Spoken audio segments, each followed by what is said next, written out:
Hi, this is Lolita Ejiofor, and you are listening to the We Win podcast, powered by Accelerate Her Africa. Welcome to today's episode with our guest, Oge Onyemem. Oge is the director of Bella's Education Services. She specializes in study and work placements globally. She's also a certified Pearson certification examiner and a British Council certified education agent. With a first-class graduate degree from London Metropolitan University, she also has an executive MBA from the Metropolitan School of Business. She has other affiliations with several international professional certification organizations. She has recently bagged her doctorate from the Colorado University, USA. Oge, welcome to the We Win podcast. We're glad to have you here. Thank you. Can you take us back to your time as a student abroad? What was the key moments or personal challenge you faced that sparked the idea to create Bella's Education? Okay. Quite an interesting question that takes me down memory lane. I got into London Metropolitan University at the age of 18, about a year after finishing secondary school in Nigeria. And I had always been a business-minded person from when I was a teenager. I was very good at convincing people and selling stuff. And I remember my first stint at selling was helping my neighbor then sell bags that she had just imported from China, I think. And I sold them so well. I'll take them to church. I'll tell everyone that, I have bags. You want to see? Would you like this? And I think that's where I saw or identified that ability. It's an innate ability, if I must say so. And then from then, after secondary school, or while even in secondary school, I remember too being able to help people persuade others, especially people who had skills like making hair. And I could always tell them, I could help you announce it in class that, who wants to make their hair? So and so person can help you. So that skill has always been with me. So straight after secondary school, I did an internship at an art gallery for a year. So that was what took me until I got to the age of 18 and then went into UK University in September 2002. And for me, getting into uni then, I met a lot of Nigerians and I was admitted to study business and financial management. So that was still in line with what my passion and skills were. So it was easy to navigate through the courses, subjects relating to business development, identifying an idea, identifying your passion and ability, and being able to run with it. So as it were, what brought me to starting Bella's was from year one, I was already appointed as an ambassador for my university. And I was in charge of liaising with Nigerian students at the international office. So that already opened my eyes to the opportunity that laid back home waiting for me. So from year one, it was already embedded that there was this big gap, there was this opportunity that I could explore whenever I was ready to go back to Nigeria, my beloved country. So really, I would say that's the history of how Bella's was formed. It was from year one that I identified that opportunity and I worked through it for my 4 years in the UK. I was always interfacing with students coming in from Nigeria, showing them around, helping them with their orientation, registration, and all of that. So that's really where I picked it up from. So it wasn't any personal challenge you experienced, but more like your entrepreneurial drive that helped you create Bella's Education? Yes, most likely. I wouldn't call it a challenge. I didn't see it as a challenge. It was an opportunity that was waiting for me to grab. And grab you did. So, can you tell us the vision of Bella's education?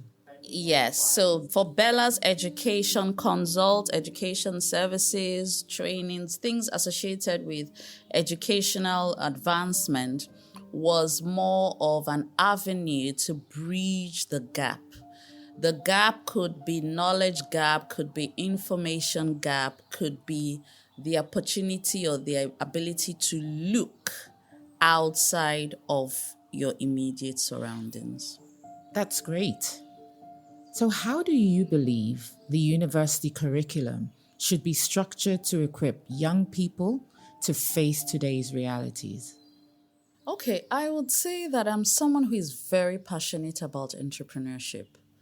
And for me, I have always aligned towards encouraging people, most especially youngsters and most especially girls, to grow up to be financially empowered and independent. And why do I say financially empowered and independent? I believe that every young person is born or can grow with a skill or an ability that they can convert to money. There are different things that youngsters can do to earn money. And good thing with all the technological evolution, which wasn't really there in my time, because I remember telling my kids that, look, when I was your age, we didn't have mobile phones. So there are a lot of things you people can do now on mobile phones that we could not do then back in the days. We would normally depend on our books, pens, writing, using jotters, notebooks, pocket diaries, organizers. I think the first evolution that came close to technology was those organizers, yes. And then it now became digital and all of that. So those were the times when we had to really think out of the norm to be able to forge ahead. Between then and now, a lot has really changed. And I believe that we should be navigating more towards entrepreneurship development, financial independence, than looking out for jobs. Because it's always been said, oh, the employment market is saturated. Then if you cannot find a job, create one. So there's so many things one can do. Once you wake up in the morning, you think, you start your day, you plan your day, you can look inwards and say, look, what can I do to make money? You can cook, you can wash, you can clean, you can advertise, you can sing, you can dance. So thankfully, with the way things are in 2025 now, and with the advent of the internet, technology, and AI, I think there's so much opportunities out there for young people to explore. So, do you think that the Nigerian university system equips learners to leverage these tools like technology, for instance? How prepared are we when it comes to enabling the graduates to come out and have access to those tools to become entrepreneurs? Okay, if I was to do a comparative analysis, the Nigerian university system now has the private sector or private players and the public institutions. So I would normally tilt towards private education because I am a private education consultant.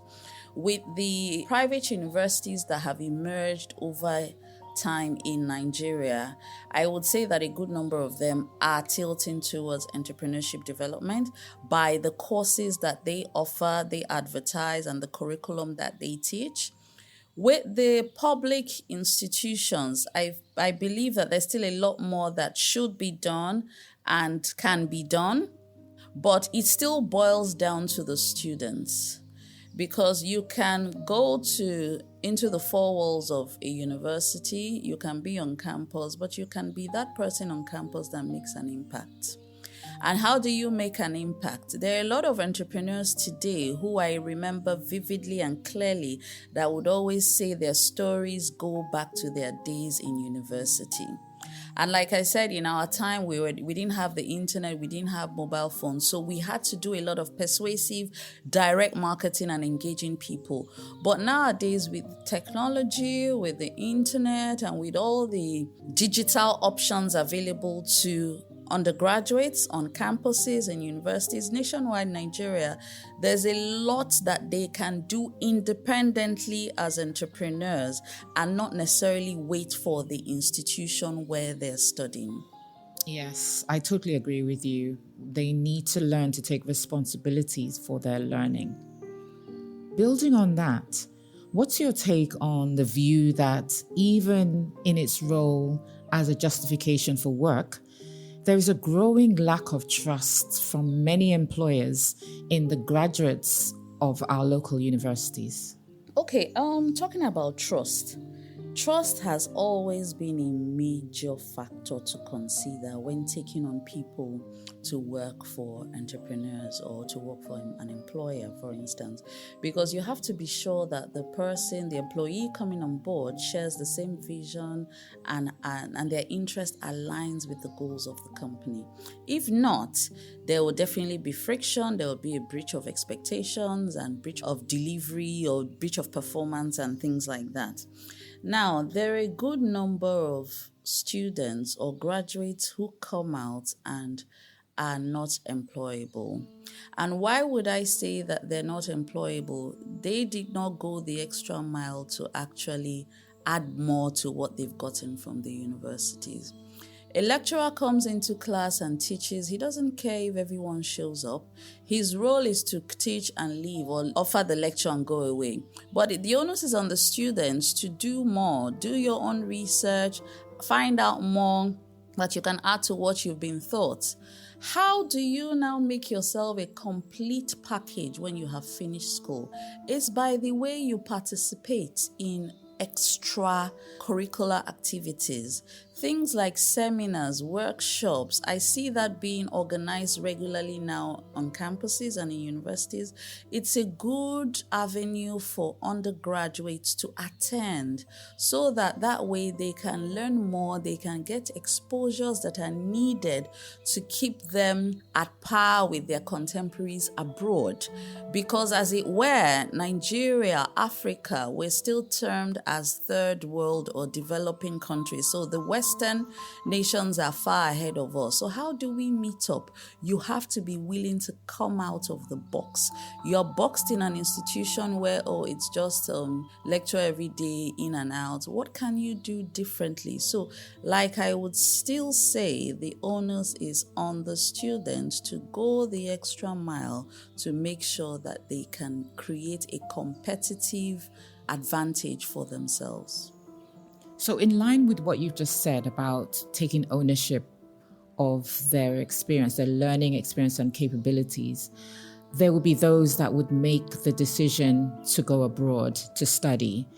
So, what would you say are the common or costly mistakes that people make when they're applying for these schools abroad? Okay, would you say costly mistake? Because first things first is to study abroad is an expensive venture, and you have to count the cost. Counting the cost would mean you possibly would need to get a sponsor, because for undergraduate study, I would expect that it's parents who take responsibility for that. But postgraduate study can now be funded by the graduates who have possibly worked or gained some experience and all of that. So when you say mistakes, I think the first one could be a miscalculation of financial implication. That's the first step. Because I've worked with a lot of universities and colleges in the UK, US, Canada, Australia, Ireland, and I know that the first shocker most students would face, or sponsors, if I must put it that way, would be converting our Nigerian currency to their own currency. And there's definitely a big gap. So that first mistake would be, have you counted the cost? And then if you've counted the cost, have you considered affordability? Now, you don't want a situation where you start the journey to go study abroad and then you get stranded somewhere along the line. in all honesty, the world is not a fair place. It's competition out there because you're going to seek for education to empower you for your future. You're not expecting that the universities abroad would offer you free education. They haven't offered their own citizens, then why you, a foreigner? So that's the first challenge most prospective international students face, is that possibility of a miscalculation, and then the shocker or the challenges associated with foreign exchange, exchanging naira that we have to get their own foreign currency. There's a big gap. Another one I could easily point out is possibly cultural shock. Some people come into a new country like the UK, for example, and they don't have friends. They do things differently from, or they're used to doing things differently from what obtains. So that inability to measure up quickly could also get them a bit flustered. Maybe if that's the correct word. Unlike if they have had proper orientation before leaving. Back then, I used to also do events like pre-departure briefings. I do seminars, I do workshops, and it's usually titled What to Expect When You Travel Abroad as an International Student. So that way, it's deliberately trying to address gaps or sort of give them a prop as to what to expect over there.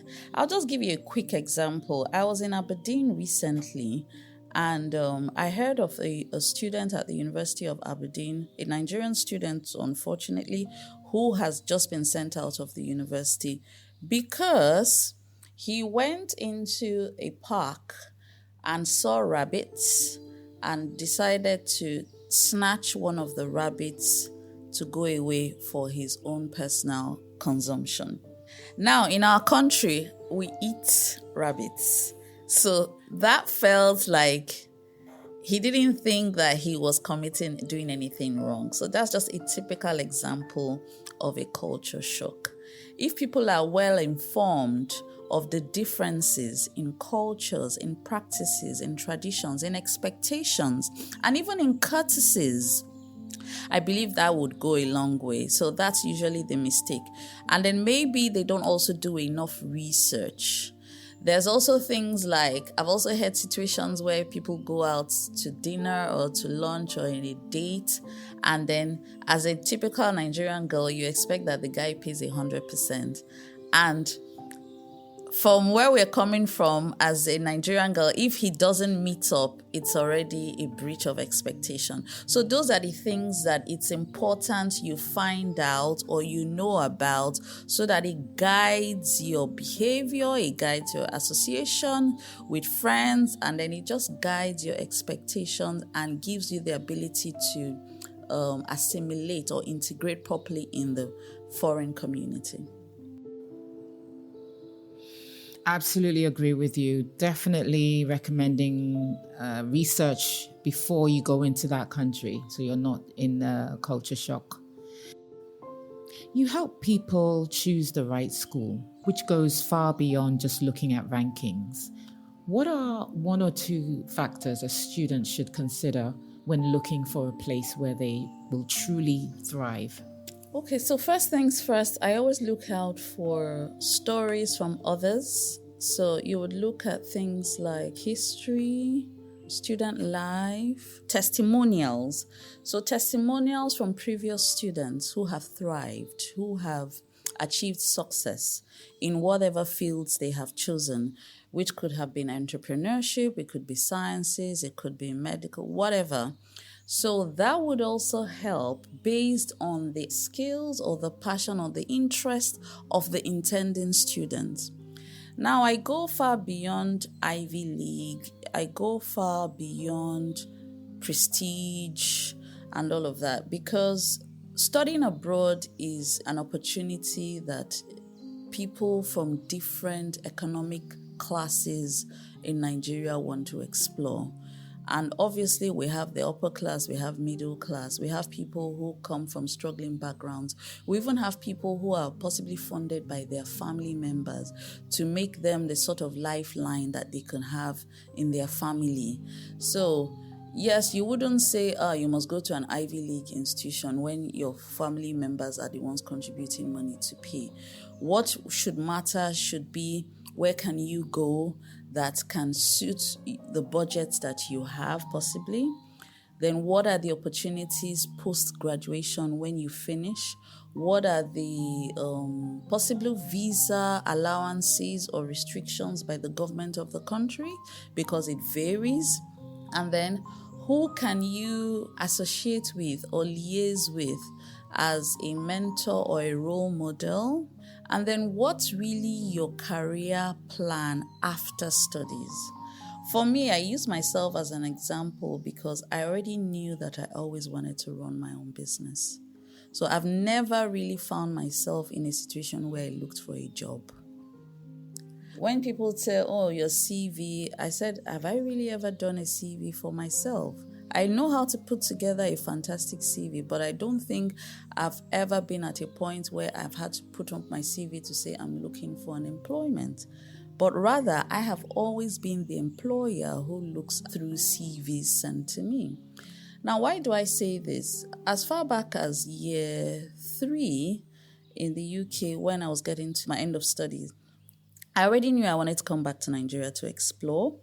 And then I sat down and I thought of it. I said, look, I need to have a strategy on how to penetrate when I get into Nigeria. And what did I do? I volunteered to come back, and I was serving at the British Council as a volunteer. And I was liaising, talking with students, prospective students who were looking for opportunities or avenues to travel, specifically to the UK. Why did I do that? I think I did that so that I could engage more, and I could also have a soft landing upon arrival after being away for some time. And then I now found the opportunity I was looking for. How did I find it? I always read the newspapers. And then I opened the newspaper one day and I saw an advert. It was a full-page advert in the national dailies. I think it was even in more than one. And it says, do you want to be an entrepreneur? Do you have what it takes? To cut the long story short, it was an advert that got me on The Apprentice, the first of its kind that came to Nigeria in year 2006, thereabouts. So I applied for it and I went for the auditions. I got selected, and the rest is story for another day, but that's how I started. So I had always known that you should go out of your way to look out for opportunities, engage, ask questions, do fact-finding, mix with the right people. I think another thing I've always been careful about is who I relate with. I'm usually very careful with who I network with. Even from my days in the university, you won't easily find me associating with ruffians. I've always had an alignment with people who I see or I perceive as being focused, who have potential, and like-minded people. So that way, I think that's possibly what also kept me on the first-class radar in uni, because I was always ruling with intelligent people. I'd like to shift to a more personal topic, and I appreciate your willingness to be open with us. I know you were recently in a challenging situation involving a scam. And my interest is not just in the specifics of the incident itself, but the lesson that it holds for all of us. I attended an investment show in the UK. And this investment show was at a prestigious exhibition center, which I did not feel I would be meeting the wrong set of people at. And I had gone there with high expectations and high hopes. I had done my due diligence about the organizers and the venue. It was a place I was comfortable with. And then I met this group of individuals, good-looking young guys who were representing a company that was selling properties and investments. And then I thought, they had something really interesting to sell to me. And hey, why not? I was looking for an opportunity to invest money where I could always earn Forex back home in my country. And then I went ahead to do a reservation and make a purchase. Now, cut the long story short, everything seemed very smooth. All paperwork on point. Even they had 5-star Trustpilot ratings, so I could never have thought that anything could go wrong. 6 months down the line, they tell me stories of how, the company has gone into administration and how all the documents that were sent to me were not genuine, and how they're making efforts to try and find those who ran away with the money from the company. It just looked like what we definitely call 419 in Nigeria. But I was a bit taken aback because I looked through everything again. I believed that I had gone through a painstaking process of due diligence. So why will this now come out to be a scam? Lessons I've learned from this is, obviously, keep records. I have all my evidences of all my correspondences. I have photographs. And then I have gone the extra mile to even do more fact-finding. I've invested my time and money in going to identify their location, going to identify the site where the property is. And then I spoke to a lot of friends who I had known over time. And most people just kept telling me, Ogechi, how could this happen to you? How could this be? And I said, I think at this point, there is now a big problem with trust. Because even when everything seems so good, although they say when something looks too good to be true, it can be true. But if it looks too good to be true, and you've done due diligence and you've invested your hard-earned money, then how do you now know that it would be a scam? But lessons learned is, I've spoken to a few people who said, pray about it. But I said, okay, after prayer, what next? Take action. So I've gotten involved with legal advisors who have told me what to do, and definitely I would follow that path. But what am I going to say about this as a lesson or as a warning? I think that maybe we Africans nowadays should be more careful with trusting the Western world, because their economy seems to be struggling and they possibly are looking for ways to take money from Black people or Africans where they know that there could be a gap in terms of accessibility, gap in terms of information, gap in terms of following up and chasing up. Because using myself as an example, I'm a Nigerian. I only attended the investment event as a foreigner.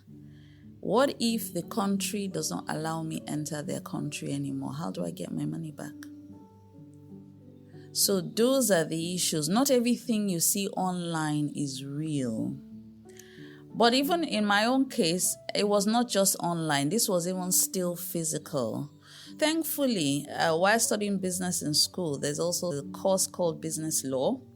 So I did more research about business law, and I did a lot of findings about my rights as a foreign investor, a foreign visitor, buying property, putting money down for anything.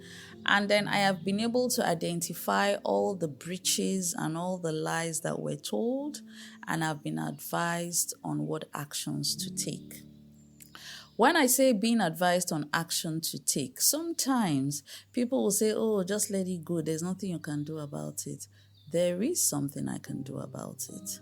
I can speak about it, I can share my experience about it. That way, I'm able to get more knowledge, more advice, more exposure, and then I can take legal action. I can report to the appropriate authorities. I can call out the scammers so that going forward, others are protected and others are also aware of the potential dangers associated with such investment opportunities or such opportunities that they put forward. This experience happened in the UK, but it could be in any other country. It could also be in the US, it could be in the UAE, it could be in another African country, it could even be in country. But I just think that due diligence, yes, we should still pay attention to due diligence, but I think the ability to keep documentation, evidences, gather as much evidence as possible for all transactions always is very important. And then possibly learn from the mistakes that I have made. From hindsight, the first mistake that was pointed out was if I thought I did due diligence, I did not engage a lawyer from the beginning of the transaction. So that's where that was. If there was a legal person from the beginning, they could have gone further. Yes, deeper is the right word, from where I had stopped. I had looked at things more from face value and paperwork value, but did not go as deep. And maybe that's because of the supposed high rating of trust, which has now been breached. But for the trust issue, I also made sure I made a report and I wrote a petition to the trust organization to say, look, this company, this organization whom you have rated highly in your books or on your site or wherever are not really as trustworthy as they seem to be or they claim to be. So those are the steps I've taken. That's the mistake I've identified. But the ability to follow through, take legal action is what I am on at the moment. Wow, I really hope that you close on this and have a favorable conclusion, because it's quite sad, to be honest. So this experience brings another question to mind. What do you think about the difference between the book smarts we get from the universities and the street smarts we need to navigate the world today? Okay, book smart, street smart. I think every individual needs a combination of the two to forge ahead in life. Book smart, academics, formal procedure, paperwork, following the rules, really. But street smart has to do a lot with the realities of life. Because there are people out there on the streets. The streets can also be business. The streets can also be situations, challenges that you would have to face with people who do not necessarily have the same level of education and exposure that I have. So take, for instance, in the home front, it plays out. I live in a big house, I have domestic staff. I should still be able to know when there is potential for danger that can come from my domestic staff. You can give instructions and speak good English, but how do you check that they understand your instructions and they follow through, especially when things like health and safety and security are involved? Another example for being street smart, I also like that combination because even in my business, I should be able to apply the book smart skill and the street smart skill. Why do I say that? I run a sensitive business where I administer exams, professional and certification exams, and I have maintained a track record of credibility for over 10 years. So I would need to have and exhibit street smart skills when interfacing with the ruffians. Let me put it that way. Who would I term as the ruffians? There are people who prefer malpractice and shortcuts to the normal way. There are people who don't prepare well. There are people who don't want to pay for training. There are people who just want shortcuts. They want expos. How do I identify such people? How do I handle them when they make their request? How do I report and expose them? That's where street smart ability comes in. If one just focuses more on, book smart, this is how it is in the book, A plus A is equal to this, you follow the formula, follow the rules. At the end of the day, the street smart people are going to outsmart the book smart people. I hear you. I'd love to zoom out and get your high-level perspective on the global landscape. What are the future skills you see as most in demand right now? And how can Nigerian students best position themselves to acquire them? Okay, global perspective. As it stands today, I attend a lot of conferences. I see a lot of seminars being advertised globally, and most especially with the focus on AI, cybersecurity, and software development. Things like apps. Everybody is doing something on an app. Even if they're on social media, they're all apps. The popular social media apps, TikTok, all of them, they're all apps. So I think this generation now should focus more on things that they can do with tech. And then they should also focus on the ability to be tech savvy. Now, another industry or area that still stands as a viable trend or where there are still opportunities is with food, agriculture. Because as it were, globally, every human being has to eat. And for you to be able to eat, you have to find a way to get the food. So there are a lot of things too that can be done with food and then adapt it to good health and well-being and things like that. So those are where the opportunities are. The ability to use technology to better our lives, our daily lives in whatever we do. I also see a lot of events nowadays that have to do with agro-tech, fashion tech, health tech, edu-tech. So that's really where the world is navigating towards.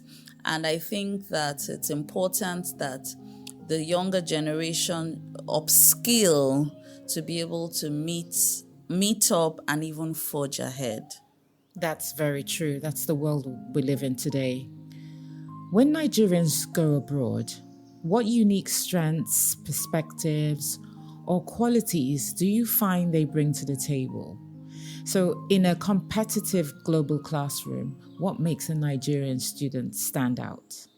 Okay, over time and even from experience, I think the average Nigerian student has that resilient attitude. Why do they have the resilient attitude? Because we've come through thick and thin from our own country, and we've been able to adapt and cope with odd situations. So when we find things going well on the other side of the divide, we're able to mix easily, or we're able to get used to it. Or let me use another word. Maybe we're used to improvising. So when we see things that actually work the way they should, that resilience shows forth because we have managed situations every average Nigerian knows how to manage. So if you find yourself in a conservative community or society like the UK, they manage space, they manage funds, they manage time, they manage resources, they manage their water. So you would find that because we have already been raised and trained with that mindset, we are able to adapt. So first credit I would give the average Nigerian student is the ability to be resilient. Then, with the ability to be resilient comes the opportunity to now evolve. Because when you evolve, you have integrated well in the society, you have mixed with the right people, you have been exposed to better and advanced ways of doing things. I think they would be able to thrive. 100%, I agree with you there. Let's talk about the brain drain versus the brain gain debate. What do you believe is the most effective way to build a bridge for our incredible talents to bring that global value and experience back home to Nigeria? Okay, brain gain, brain drain. I think there's an opportunity to reverse the situation, or as it were, presently. And why do I say so? Africa is rising, and we Africans, as it stands, should now learn to look inwards. Now, if we're looking inwards, there's an opportunity for those who have gone outwards to come back inwards. Now, why do I say this? I've watched the global space over time, at least within the last couple of years, post-COVID. COVID happened and a lot of things changed globally, financially, economically, and otherwise, and health-wise. So you find that there's been an exodus of Africans, even Nigerians most especially, to the Western world in search of jobs, in search of better life and all of that. But when we now look at the new policies, changes that are being introduced now and adopted both in the US, in Canada, in the Middle East, and even in the UK, then you now ask yourself the big question, or it now dawns on you that really, West, East, North, South, home is still the best. And if you now have a skill that you have obtained from abroad, it might be a good time to look inwards and bring those skills and your brain back home so that your own country can benefit from it. That way, there are opportunities for business development and entrepreneurship and creating their own employment or jobs, not necessarily becoming a job seeker. So this is my own interpretation of brain gain from brain drain. There's also a word that has been added to Japa, which is now Jakpada, which means you went, you have seen, oh yeah, bring it back. Japada. I haven't heard that, to be honest with you, but it makes sense. So what role can the established Nigerian diaspora play in creating structured pathways and opportunities for the next generation of talents coming home? Well, for me, first things that easily comes to mind is intentionality. It keeps urging me over and over again to always voice out and speak up and say, look, Africans, wake up, open your eyes. It's time to rise and shine. It's time for the governments, the leadership to create those platforms, those channels, those avenues. It might not necessarily be financially rewarding, but just the ability to do that integration, bring everybody into a common space, create a community, use technology. Someone once asked me a question, why can't Africans have their own Facebook?